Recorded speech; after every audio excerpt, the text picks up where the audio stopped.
আমাদের যুব ক্রীড়া মন্ত্রণালয়ের সচিব সহ আমাদের সিনিয়র ঊর্ধ্বতন কর্মকর্তা সহ আমরা ক্রিকেট বোর্ডের নেতৃবৃন্দ সহ সকলের সাথে বসছি এবং তারা টোটাল বিষয়টা আমাদেরকে জানিয়েছেন এবং আমরা আশা করি যে আমাদের 2027-এ আমাদের এশিয়া কাপ রয়েছে এবং 2031-এ আমাদের বিশ্বকাপ ক্রিকেট রয়েছে, যেখানে কো হোস্ট হিসেবে আমাদের কাজ করার আমাদের সুযোগ রয়েছে।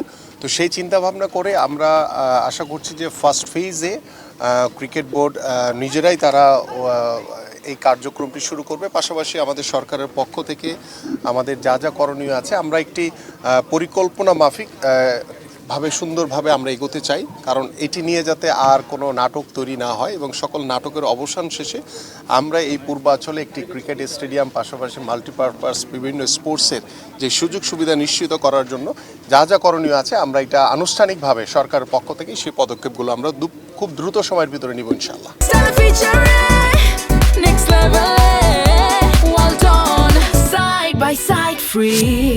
আমরা জানি যে ইতিমধ্যে প্রায় 80 কোটি টাকা খরচ করে এই মাঠের একটা ডিজাইনও করা হয়েছে।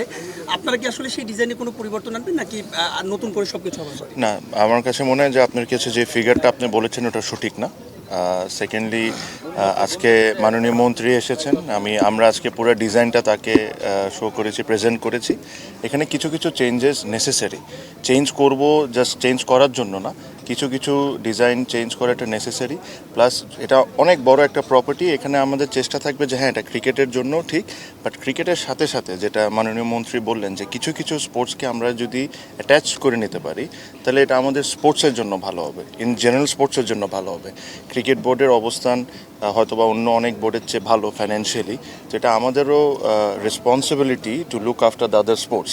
আর এই জিনিসটা আমাদের মাননীয় মন্ত্রী খুব জিনিসটা সুন্দর করে প্রেজেন্ট করে বলেছেন যে আসলে কোন কোন স্পোর্টসকে যদি আমরা এই ফেসিলিটিস মধ্যে আনতে পারি তাহলে এটা আমাদের স্পোর্টসের জন্য ভালো হবে। তো আমরা যারা আমাদের এটা ডিজাইন করেছেন তাদের সাথে আলোচনা করব, যদি দরকার হয় অন্য কারোর সাথে যদি কথা বলার দরকার তাদের সাথে আলোচনা করে এনএসসির সাথে একসাথে মিলে, কারণ এখানে সরকারের অনেক বড় ইনভেস্টমেন্টের দরকার পড়বে যদি আমরা একটা বড় স্টেডিয়াম করতে চাই। তো আমরা দুজনের সাথে একসাথে মিলে খুবই দ্রুত যা যা নেসেসিটি চেঞ্জেস করার দরকার ওগুলো করে নিব। আর সবচেয়ে ইম্পর্টেন্ট যে জিনিস হলো কাজটা শুরু হওয়াটা ইম্পর্টেন্ট। আমরা আপাতত সবাই কথা বলছি, আগেও কথা বলেছি, বাট সামও আমরা কাজ শুরু করতে পারছি না।